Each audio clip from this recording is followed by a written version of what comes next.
Selon la psychologie, la façon la plus rapide de détruire quelqu'un, c'est de le corriger sans arrêt, même sur les petits détails.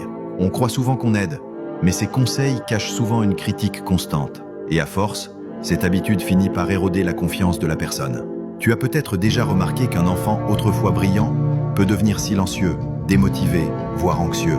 Ce n'est pas qu'il est paresseux, c'est juste qu'il a été trop corrigé. Notre cerveau est conçu pour apprendre par lui-même, grâce aux neurones miroirs.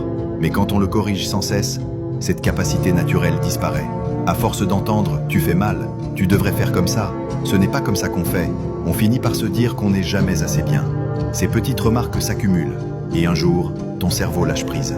Tu arrêtes d'essayer, tu procrastines, tu évites les décisions.